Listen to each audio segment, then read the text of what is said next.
A gentle breeze moves slowly across the sands of Roanoke Isle, and the kind of wind that carries whispers of things long forgotten, and tonight you and I drift into one of history's most haunting mysteries, the disappearance of the last colony. Let your breathing settle as we travel back to the year 1587, when a group of 115 English settlers, men, women, and children, stepped off their small wooden ships and onto the warm coastal soil of an island that would become their home, their hope, and eventually the grave of their story. Imagine the rhythmic sound of the waves behind them, the creaking of timber under their boots, the rustle of leaves stirred by the summer air. John White, their chosen governor, observes the coastline, believing that this place, wild and green and filled with unknowns, might soon become the first permanent English colony in the New World. But even on the first day, small worries cling to the edges of their excitement. The previous English group left here years before had vanished from their settlement. When White and his settlers walk into the clearing where wooden houses once stood, they find the structures collapsed, vines twisting up the walls, doors half broken, tools rusting in the dirt.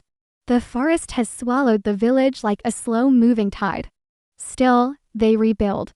They cut new timber, patch roofs, clear brush, and lift their voices in the exhausting work of building a home from scratch. But beneath this activity, Roanoke holds its own quiet tension. Relations with surrounding indigenous tribes shift like shadows, some tribes curious, others wary, some wounded by previous English actions. The settlers never fully know which footsteps in the forest belong to friends and which belong to those observing them with suspicion. Days stretch into weeks. Food becomes scarce. The colonists discover the soil is stubborn, refusing to nurture their crops. The humidity presses into their lungs, making every task heavier. Mosquitoes swarm at dusk, biting, buzzing, stinging. As their supplies dwindle, whispers move through the settlement at night. We won't last the winter. We need help. We need England. And so the colonists make their painful decision. John White must return to England for supplies. Imagine his feelings as he looks at his daughter Eleanor Dare, his son-in-law Ananias, and his newborn granddaughter Virginia Dare, the first English child born on American soil. He promises them he will return quickly. He promises them they will survive. He promises them this new world will become their new life. Then he boards the ship and disappears beyond the horizon. Now listen to the shifting silence that settles over Roanoke once he is gone. The crackle of firewood, the cry of gulls circling overhead, the endless hum of insects. The colonists wait. Days pass. Weeks pass. Seasons pass. And still John White does not return. Across the ocean, war erupts between England and Spain. The Spanish Armada threatens invasion. Every available ship is seized. No vessel can sail to bring supplies to the small colony stranded across the sea. Back in Roanoke, hunger creeps into the settlement like an invisible visitor. Imagine the settlers' fear as they watch their stored food rot, their crops wither in the sandy soil, the game in the forest becoming harder to find. A mother rocks her hungry child, humming softly to hide her own trembling voice. Men gather near the palisade wall, arguing quietly about leaving the island. One group wants to travel inland to join larger tribes. Another group whispers about Croatoan Island, where friendly relations may offer refuge. Others hope John White will return any day now, bringing food, tools, reinforcements, anything. But he does not return. A year passes. Then another. The colonists begin to understand the truth. They are on their own. So they make a plan. The colony prepares to move. They pack what they can carry, carve a final message simple, direct, and without signs of distress, and disappear into the wilderness. Now let time drift forward with the slow rhythm of centuries. The year is 1590. John White finally returns. His hair has grayed. His face is lined from grief and sleepless nights. As his ship approaches Roanoke, dread tightens around him. No smoke rises above the treetops. No movement. No voices. Only silence.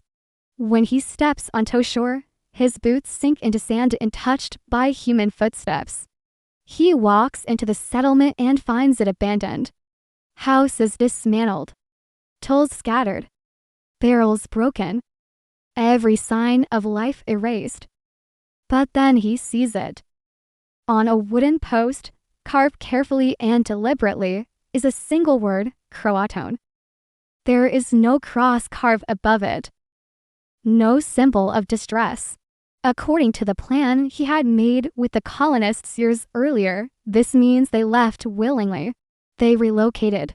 They survived long enough to make that choice. Hope fills him like a sudden flame. He hurries back to the ship, ordering the crew to sail south toward Croatan Island where he believes his family is waiting. But fate denies him. A violent storm rises from the sea, churning waves that slam against the ship. They cannot reach Croatan. They try again. Another storm. Again. Another. And finally the captain refuses. It is too dangerous. They must leave. John White is forced to return to England, his heart torn open by hope and despair tangled together. He will never know what happened to Eleanor, Ananias, or Virginia Dare. He dies with the question still burning inside him. Now breathe slowly and imagine the empty settlement, vines crawling over wooden beams, grass weaving through broken floors, the carved message slowly fading under rain and sun. What truly happened to the colonists?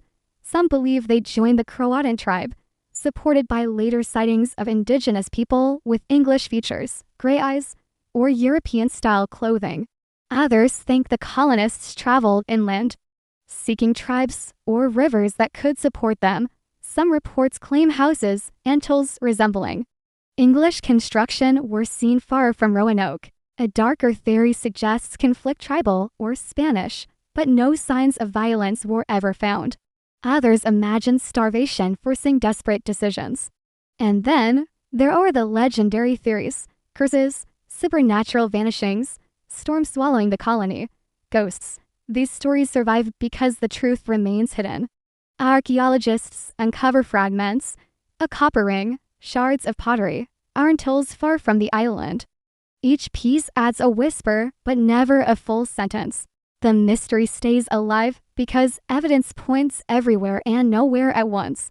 Now, imagine the settlers in their final days on Roanoke, carving the message, gathering what little they had left, stepping into the forest or boarding canoes, leaving behind the island that had pushed them to the brink.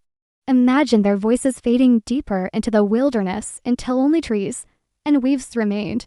They became part of indigenous stories, part of local legends, part of archaeological puzzles yet never fully known. The lost colony remains exactly that, lost, but not forgotten.